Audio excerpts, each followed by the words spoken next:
Good afternoon, everybody, and welcome to Business Spotlight. Today we are featuring fiction authors. I have 13 separate interviews that I've done with 13 separate authors that you'll get to listen to today. So stay tuned for the next 4 hours and listen into some of these great authors. And also make sure you click on the top of this page to enter into a contest to win some of these great books. Stay tuned. Today I'm very lucky to be interviewing Linda Crate, author of Blood and Magic. Thank you so much for agreeing to this interview. Can you tell our listeners a little bit about yourself? Um, I'm 29 years old, about to turn 30. Um, I have a degree in English literature from Edinburgh University of Pennsylvania, and I've been writing since I was 13. Oh, wow. Long time. Yeah. Long time. Yeah. Now, how many books have you written? I have written at least, let's see, probably about 20, Oh, wow. including the abandoned one I wrote when I was 16. I didn't like it, and I just trashed it. Wow. Eh.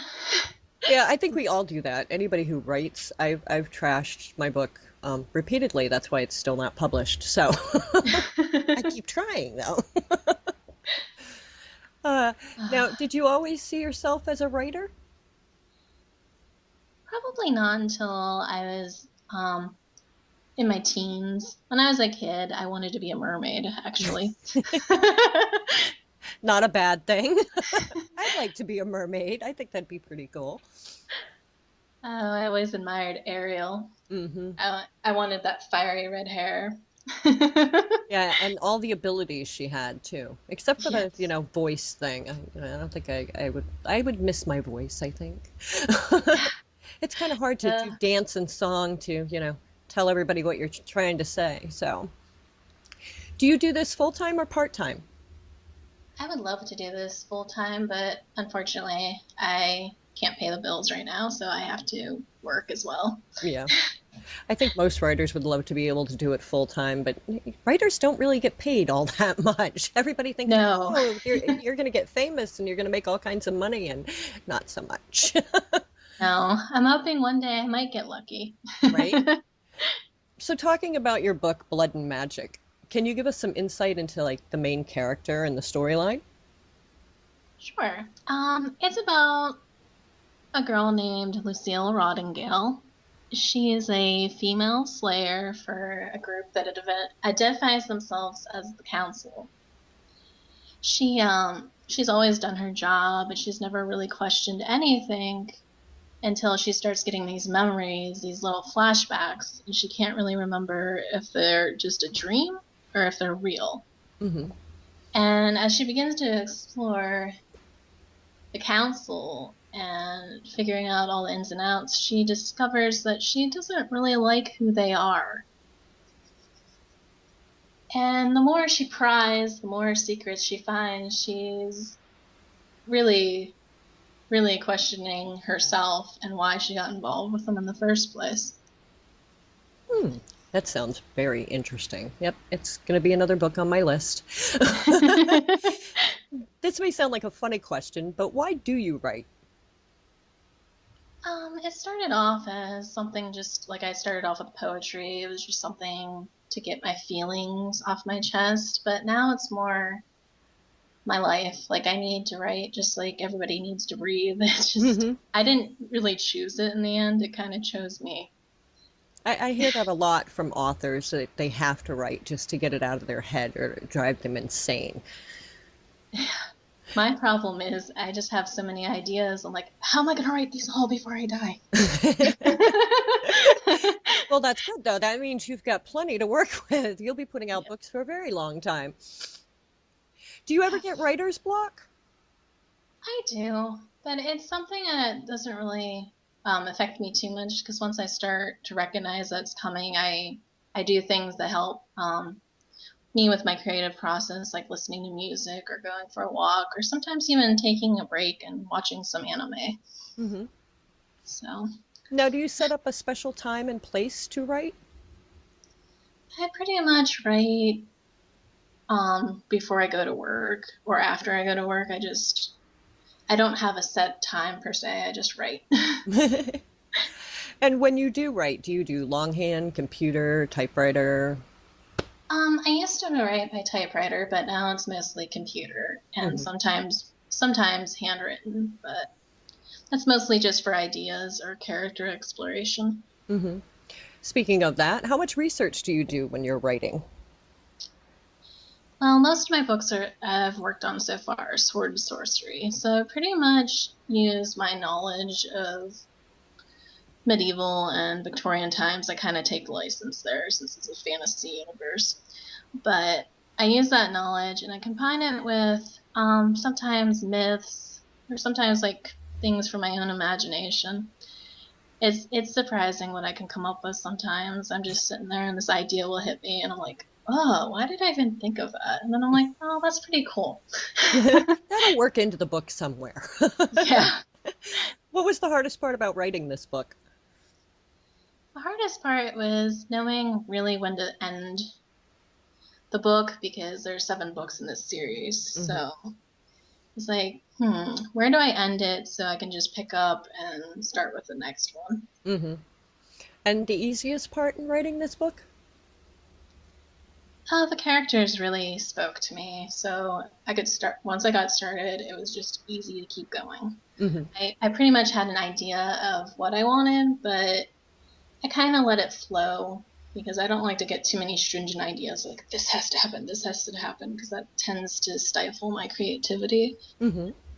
Like I have ideas sometimes and they don't work into that book and I'm like, "Aw," but then, sometimes it works in the sequel. Hmm. So it's like, okay. Okay, that's why I had that idea. It's going to work this way. Okay, yeah. Yeah. Do you do your own editing? For the Magic series I've had too because it was basically I I'm going through an independent publisher, so she doesn't have time to do all the editing herself. So pretty much I give it a couple edits and then I send it in to her.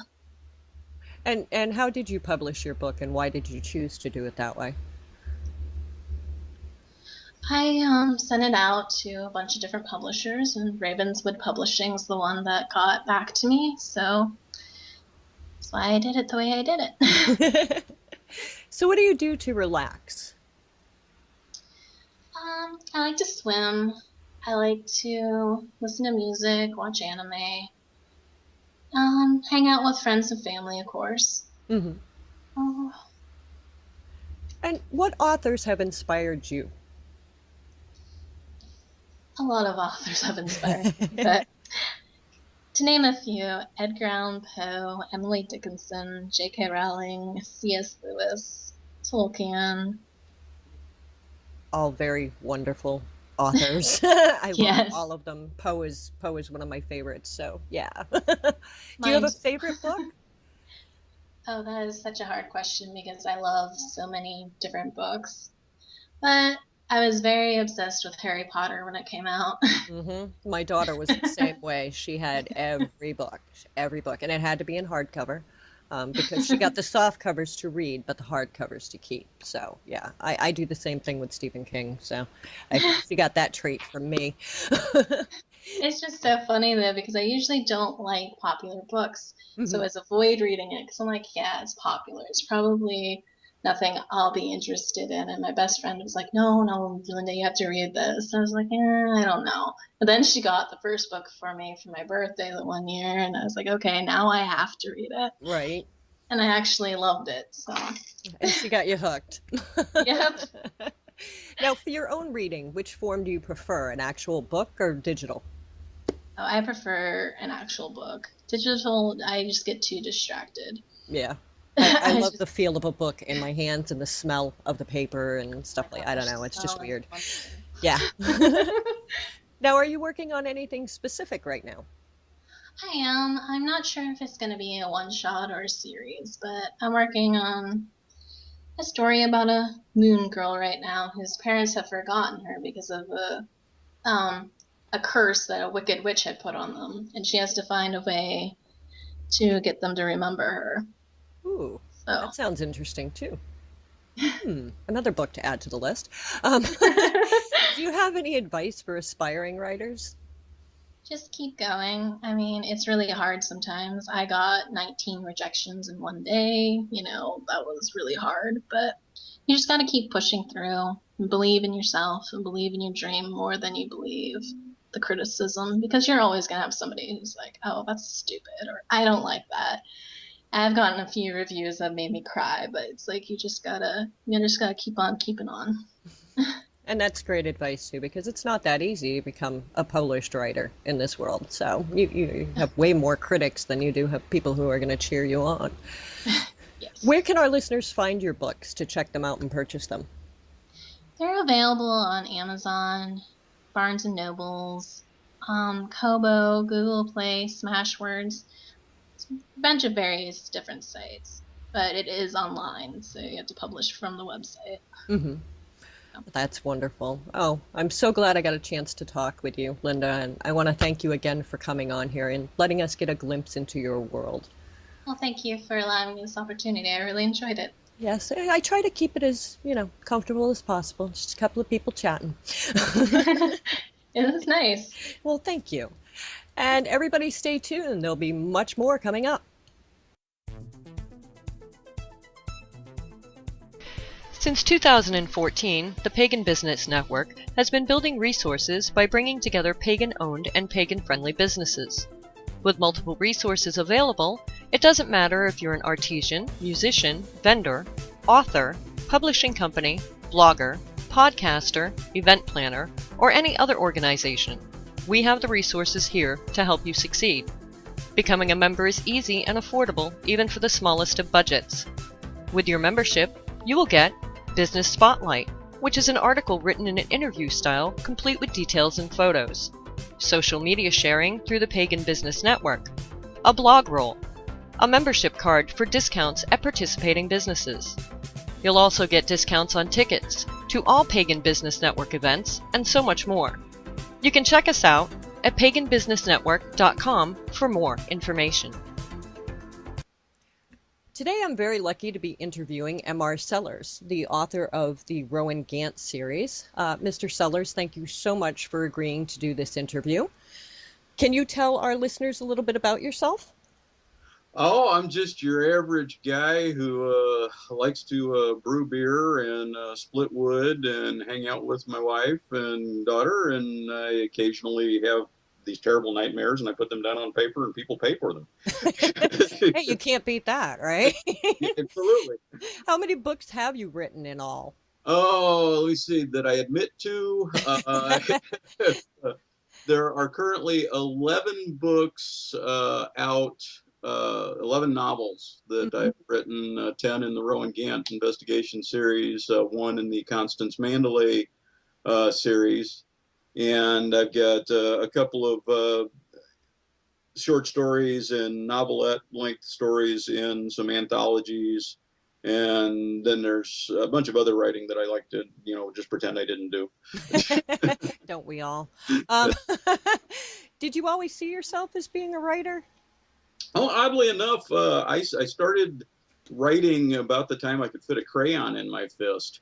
But I was your typical kid. I mean, I was fascinated by the written word. My father used to sit me on his lap and read the newspaper to me when I was very young, and I was fascinated that you could get all this information from those little chicken scratches on the page. So I wanted to learn how to read and write as soon as possible, and I did. But quite honestly, being your typical kid, there was a period of time when I wanted to be an astronaut, and I wanted to be a veterinarian, and I don't think I ever wanted to be a fireman, but I think I wanted to be a policeman at one point in time. But I always wrote. I never stopped writing, and it was just something where I would go and just get my thoughts on the page, express myself, and it was kind of like my own therapy that I would do.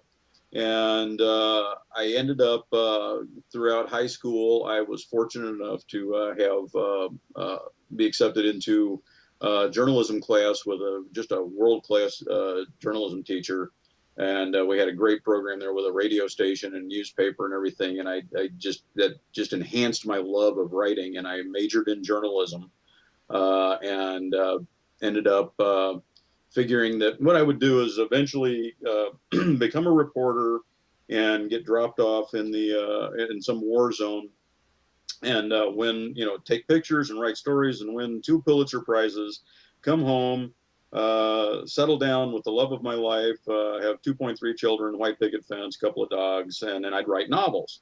Mm-hmm. Well, as luck would have it, I didn't win any Pulitzer Prizes. I didn't become a reporter. I just ended up being a field service technician on computers and printers, because that was another thing that I loved. And I did that for quite some time, but I continued to write, and eventually got around to dusting off some old manuscripts that were really horrible, and clutched some things together and said, if I rewrite this and change this and change that and everything, I should have a saleable book. And then I ended up just writing basically a completely new story. And there's a whole funny story behind that, but I won't bore you with it. Oh no, we love funny stories. You have no idea. We love stories. Okay, well, at the time I wrote Wrote Harm None, which is the first book in the Rowan Gant series. My wife and I had no children.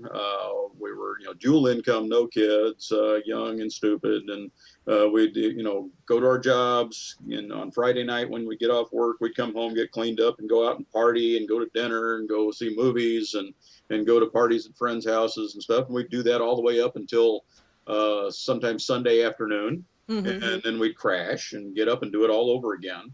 And when the bug was still there for writing, and I it was itching something fierce for me to get something on paper, and I came up with this idea for Harm None. I came home from work one day, and I got home from work before my wife, and I sat down in our little office and I started typing. And I was just going to town, and she got home, and she walks in, and she's coming around the house looking for me, and she looks in the office, and she says, "What are you doing?" I said, "I'm writing a book."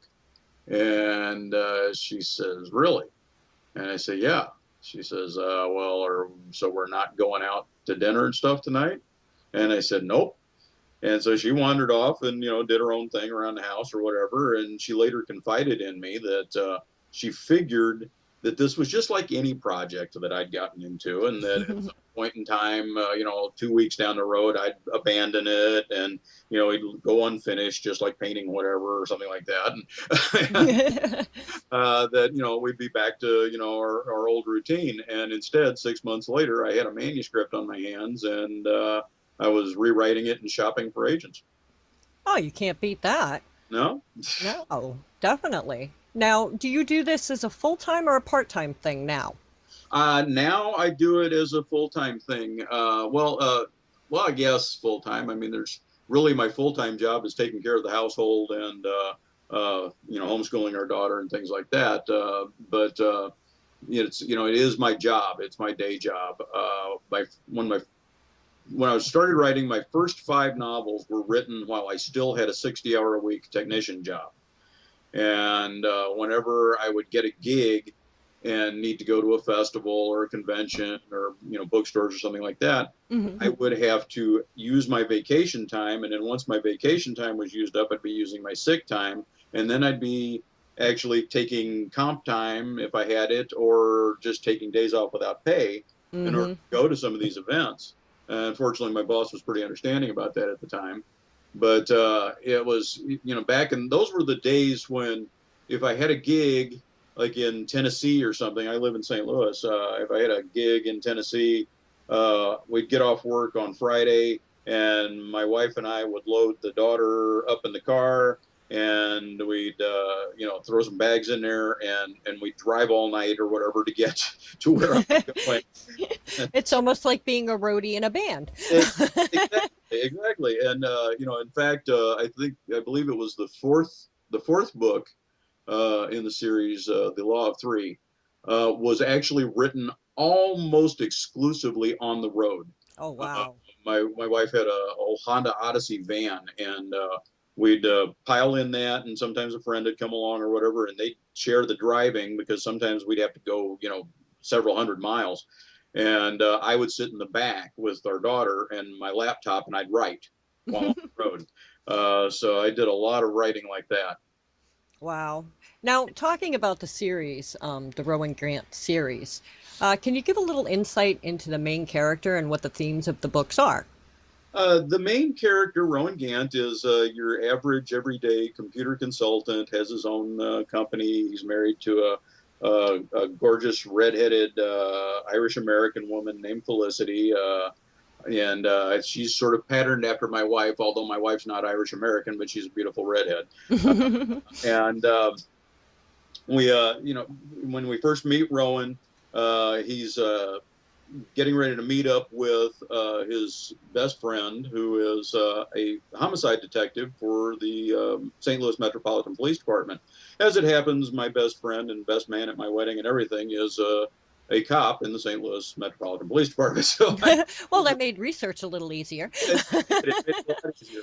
So Rowan is just your average everyday guy who happens to be a witch, and so he his friend actually comes over because they've got a murder investigation where they actually found some bizarre symbology at the screen, at the scene, not the screen, Hmm. at the scene of the crime, and their expert on the force that they've called in is telling him, "Oh, this is satanic" and this sort of thing, and his friend actually remembers that he's seen a pentacle hanging around Rowan's neck, Hmm. and so he thinks, well, I know my buddy's not evil, so I need to come and talk to him. I know he's not a Satan, Satan worshiper or anything like that, and so he actually comes to Rowan and asks him if he can decipher some of this stuff. And Rowan schools him on what Satanism really is and on Wicca and this sort of thing. And he looks at the crime scene photos. And as it turns out, the victim was a friend and former student of Rowan's. Oh. And bang, pow, Rowan ends up involved in the investigation. And the thing about the RGI series is that I did, in order to make it saleable to people other than just the pagan community, I Hmm. had to take things a little over the top, and make and I didn't go way far over the top, but I made magic work a little easier. Yeah. I made some psychic abilities work a little easier. So Rowan actually, and it's discussed in there that he's an unusual witch, and that for some reason the veil is very thin for him, Hmm. and the dead talk to him, Oh. and so he ends up having these bizarre nightmares and episodes where the dead or the victims will talk to him. So basically, this first book, if I figured it was the only book that I'd ever write and get published if I got it. So it was fairly standalone, although I left it open ended. And when it finally took off, and the publisher started asking me for another book, I had to hurry up and write. Say, well, I got ideas. I'll write another Rowan Gant book. Hmm. And so basically, he is the unofficial witch of the St. Louis Major Case Squad, and he helps solve very bizarre serial murders, serial crime type cases that usually have an occult overtone of some sort. That's amazing. I have to check out this set because I was honest with you. I was like I had never heard of you. I was like, and I'm looking through all your books and stuff, and I'm going, how did I never hear of this? I'm You telling you, I'm one know. of the best kept secrets out there. Well, that's why we're trying to get all the best kept secrets not being secret anymore. I love Um, it. this may sound like a funny question, but why do you write? Why do I write? Because if I don't, I will go crazy. I It hear that from a lot of writers. yes, it's writing. I believe that everybody can be a writer if they want to, Hmm. but there are some of us that can't not be a writer. We have to write something. I don't know if it's just because we have overactive imaginations or we're just a little bit insane, because trust me, we all are. Hmm. Uh, or if it's the love of the language or a combination thereof. But if I'm not writing something, even if I'm not working on a novel or some type of project, I'm spinning some kind of yarn. I'm a professional liar. I can make up all kinds of stuff. And so, I'll be writing a blog post, or I'll be writing some kind of lengthy diatribe on Facebook or something. I've got to write all the time. I get these thoughts out of my head. And it just so happens that some of them are, fictionable in a way that, you can make a novel out of them, and people are willing to read it. Exactly. Now, do you ever get writer's block? Well, the writer's block is an interesting term. I share a particular philosophy on that with another writer, a good friend of mine, Alex Bledsoe. Um, Writer's block is quite honestly bullshit. It doesn't exist. It's you can have episodes where the words are come out is just like it's as hard as pulling hen's teeth, sure. Hmm. But there's no such thing as writer's block, because this is a job. This is what we're doing, and what you do is, if you feel plugged up or whatever, and the words aren't coming, you just you work on that next sentence. Don't worry about what's happening down the road. Work on that next sentence. If that's not working, work on the next word. Just think about what the next word is, and before you know it, the words are flowing. Yeah, exactly. Now I'm not going to tell you that there are not times when I'm lucky to get a paragraph or two out in a day. But there are other days. I think my personal best was was something like 12,500 words in one day. Wow. But I tend to write on average right around 2,000 to 3,000 words a day. That's usually my goal. Oh, there you go. And it's good to set a goal too, as an author, I'm sure. Yes, absolutely. You set a goal, but if you reach that goal and things are still coming out, Keep don't say, going. oh, well, I've done my work for the day. Just keep going. Yeah. If and so let's say you do 5,500 words that day. Well, don't say, well, tomorrow I only have to do 500 or 1,500. You still do 3,000, and the book gets done. Yep. Yeah, it doesn't write itself, unfortunately. Otherwise, there'd be a lot more authors out there. Exactly. Now, do you set a special time or a place where you do your writing, or? Well, I have my own office in the house here. It's we've got a couple of guest rooms that are operate as guest rooms, but also as our offices. My wife's got her office, I've got mine, and that's where I do all my writing when I'm actually typing. As you are probably well aware, with a lot of writers, most writers that I know, your writing can often occur while you're driving down the road, or you're standing out in the yard, or mowing Lots the of lawn. napkins, I've heard. People will write Yes, on napkins and just anything they can find, the backs of their hands, and just so ab- that they don't lose that idea. absolutely. You will almost never find me without a steno pad. I should take out, I should buy stock in the steno pad companies, because I buy them by 10 packs, Yeah. and keep tons of notes. But I as far as times go, uh, that shifts for me. There was a time when I actually wrote best at night. Hmm.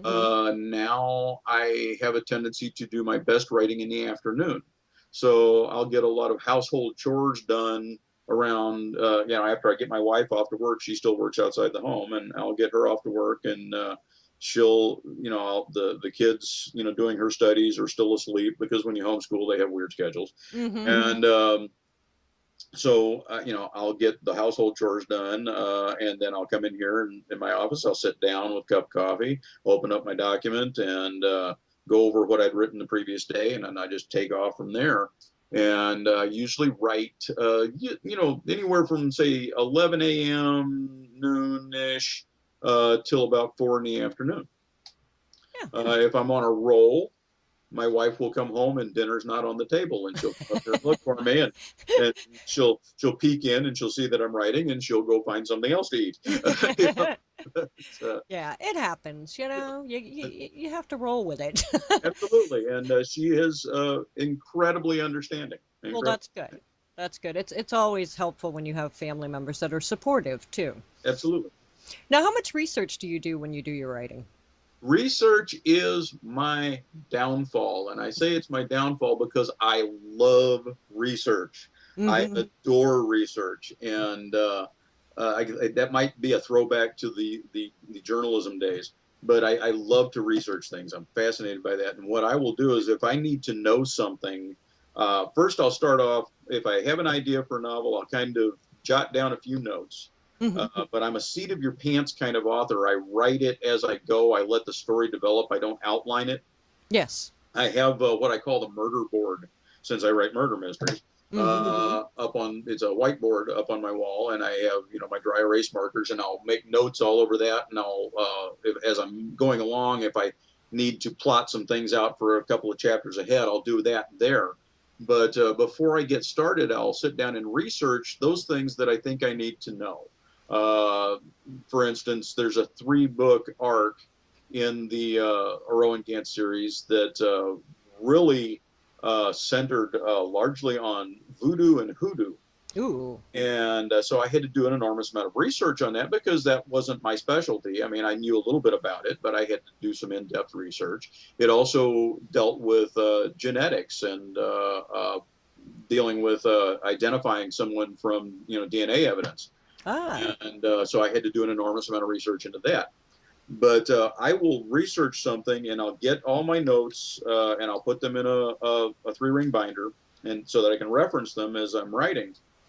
But as the story develops, what will happen is I'll hit upon something in the story where it's like, oh, I need to know exactly how this works or something, and I'll say, well, you need to go research that. So I'll go get a book, run to the library, or I'll look some stuff up on the internet, and I'll make sure it's from a good source, not just Yes. a source. But my problem is, instead of just finding out how XYZ works so that I can use that bit of information that I need, I find out how XYZ works, and then I find out how X, Y, Z, and Z work, and then how it became about, and when it was first developed, and I end up knowing way too much about something that I just need a sentence Yeah. for. I'm very similar to that. If I'm looking up something, I end up looking up way too much information. So Yes. it's like, ah. Now, what was the hardest part about writing any of your books? Getting them finished. Quite honestly, there's that there's a couple of points in books with me. I'll start off and I'll knock out the first 20, 25,000 words and nothing flat, Mm-hmm. because it's fresh and I'm on that roll. And then I hit this doldrum where it's what I'm getting out is good, but it's not coming out very easy. Mm-hmm. And then the characters sort of take over. And when they start talking, I'm taking dictation, and I know that sounds insane, but that's kind of how it works. And the characters take over, and I'll get to a point near the end where I think it's ready to end, and the characters aren't ready for it to end. And They're like, no, we can make this a little longer. right, they have ideas, and they know what they want to get done, and it usually surprises me. I mean, I'll be honest, I have never ever had a book end the way I thought it was going to. So that's how you ended up with a series now, is because they were like, we're not done yet. Exactly, We're exactly. not done yet. Yeah. They are never done, it seems. Now, what's the easiest part in writing books for you? The easiest part is hanging out with the characters, Yeah. because once you've developed those characters, they're like old friends, Mm-hmm. and you go back to them, and it's like hanging out on your going over to your best friend's house and hanging out on their couch or something. Even if you're not talking to them, you're listening to what they're doing, and they're interesting to you. So that's the easiest thing for me because I can really get in touch with them. Um, the other easy thing is it's easy for me to write something new because it's fresh, and I don't want to say that the other stuff's stale, but it's something different, and Mm-hmm. it fires off different neurons. Oh, Uh, there you go. so it's Well, so they do say that reading and knowledge and writing and all of that is very good for people as we get older. because it helps to keep the brain active, and it will ward away, things like Alzheimer's and dementia. I would love for that to happen because I live in fear of that. I had a couple of my relatives had Alzheimer's and grandparents and stuff, and it's an ugly thing. Oh yes, my grandmother had it, and yeah, it's just amazing how much you lose when you lose that part of your mind. You Absolutely. lose everything, and to lose my memories would absolutely kill me. That's definitely not a disease I want to have to deal with. How do you do your own editing? Well, every author does their own editing to an extent, because you write that first draft and then you go back and you rewrite it, and that's a process of editing. Hmm. Plus I'm a kind of an inline editor in that as I'm writing, when I close the book for the day, when I get back the next day, I go over everything that I've written and I'll do editing then. Hmm. But the at the end of the day, it goes to the publisher and they have editors that handle it, and they go through and check for the they do all the mechanical editing, and then they do the content editing, and they vet things for accuracy, and I've had plenty of arguments with my editor where it's like, well, you really need to change this paragraph. No, I don't want to change that paragraph. But 99.9% of the time the editor's right. They Yeah. make you better. They make you a better writer. I think I've only won one argument all the time. And that's quite a few arguments, I'm sure. Yes, that's quite a few arguments. Now, how did you publish your book, and why did you choose this way to do it? Well, I ended up with a small press. There's a long and involved story. Um, and I was originally, and you might have actually heard of me if this had occurred. They, I had an agent, and my agent landed me with an acquisitions editor at Penguin Putnam, Hmm. and we were discussing the manuscript for Harm None, and actually the idea of a series, and the they loved the book, but, and you always know there's a but, Hmm. but it wasn't up to snuff for them to sell to Hollywood. In that, basically what they told me is they wanted real witchcraft, and I said, well, that's what you got. And they said, no, no, no, we want sparklies and talking cats and flying on brooms and things. And they said, no, you want Harry Potter is what you want. Yes. They wanted Hollywood rich witchcraft, and I um, it's I had no desire to compromise my standards and Hmm. do that. So it ended up not happening with Putnam. Um, looking back, if I'd been willing to compromise my standards, maybe I'd be making more money, and maybe people would know who I am. But I just couldn't do that. I wanted to treat witchcraft, Wicca, and such in a very positive light, and I didn't want to make fun of it. While I did go over the top with some of it, I didn't want it to be, a caricature of itself. And so I ended up having to shop around and ended up with a small press. Small presses are great in that they give you a lot more latitude, but they don't have the budgets necessary to promote you quite as much as a larger publisher. So that's why people, there are a lot of people out there who haven't heard of me yet. Hmm. And a Even lot after, of people are now publishing their own stuff too. yes, and there's absolutely nothing wrong with that as long as you get yourself, somebody who's, can edit you properly. Hmm. I mean, there's nothing wrong with self-editing, but don't rely on it entirely. You need that objective third eye looking at things. If you don't have that, because you have to remember as the writer, you know what you wrote. And it's going to be very, very easy for you to just read through it and say, well, that makes perfect sense to me. Whereas somebody else, it might not make sense to them Hmm. because they don't have the background in their heads that you already have on those characters and such. Yeah. And you don't realize that you haven't revealed that. And plus, having written it, you'll have a tendency to skip over your own mistakes. So you need that objective third party being all over that, and you don't want just your Aunt Ida doing it. You want somebody who actually knows the English language and can properly edit. Now that Mhm. said, a good editor, from what I understand, I've never actually had to hire one because they're provided by the publisher. But good editors can cost a pretty penny. Oh, yes. Yeah. So Yep. Now, do you have a favorite book of your own? Not one of the ones you've written, but a favorite book that you like. a favorite book that I like, honestly, and this is going to sound silly, especially for a guy who's 54 years old, but I still go back every couple of years and reread Catcher in the Rye. See, now Uh, that's a great book, though. it I is. mean, I took literature in high school and college, and I love all the old stories and stuff. And Poe, Edgar Allan Poe is one of my favorite authors. So Yeah. there's nothing wrong with reading the old classics. I don't see anything wrong with that and liking the It's, old classics. it's yeah. I mean, I read a lot of stuff, and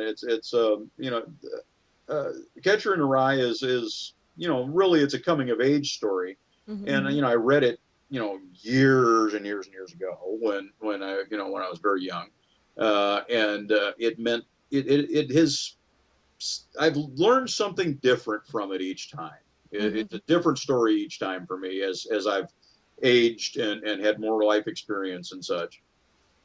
Yeah, I agree with that totally. I think we all end up looking at some of the old books that we reread over again when we read them as later in life.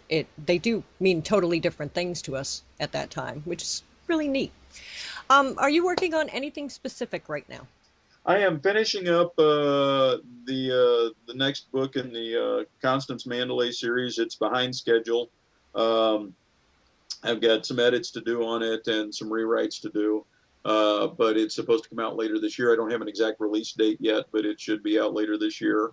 It's called Into the Lake of Fire, Hmm. and it's Constance Mandalay is an interesting character. She actually appears in the Rowan Gant series. She appeared in the first book, Harm None. She Hmm. was supposed to be one of those walk-on characters who was going to walk on, cause trouble, and leave. And that was the last time we'd see her. And she's an FBI agent. And she was such an endearing character that she appeared in several more of the books and developed her own subplots and storylines. And what ended up happening was as a gift to my fans, I wrote a novella featuring uh, Constance Mandalay, and it made it a free ebook, and it was actually put out by my publisher, but they made it a free ebook, and the idea was it was a Christmas story, and it was called Merry Xmas, A Killer Holiday Tale. And it was about this 35-year-old cold case. And Constance Mandalay, as an FBI agent, got assigned to take this cold case over Christmas and had to deal with it. And the little novella actually hit so well, it resonated with them so well, they loved her striking out on her own, that they wanted more of the backstory, and they wanted less of a cliffhanger ending Hmm. to that story. So I actually ended up taking it, reworking it, and then writing the backstory and a new ending, and that was what In the Bleak Midwinter became. And it was the first Constance Mandalay novel. So you get some of the same story, but a completely different take on it. And that it was received so well that I'm writing more Constance Mandalay novels. She decided she wasn't leaving. It wasn't her time to go yet. Exactly. Now, would you have any advice for aspiring writers? For advice for aspiring writers, don't do it. My best advice for aspiring writers is don't give up. If you really and truly want to write, just write and do it every day, even if it's just the grocery list. But write something every day and continue to learn about your craft and accept accept criticism gracefully. Um, you know, there's criticism and there's hatchet jobs. Um, if somebody does a hatchet job on you, don't respond, just walk away. But if somebody gives you real constructive criticism, take it to heart, because it's going to do nothing more than or less than make your writing better. So take it to heart and work on that, and just persevere. If you really want to be a writer, there's no reason in the world why you can't do it.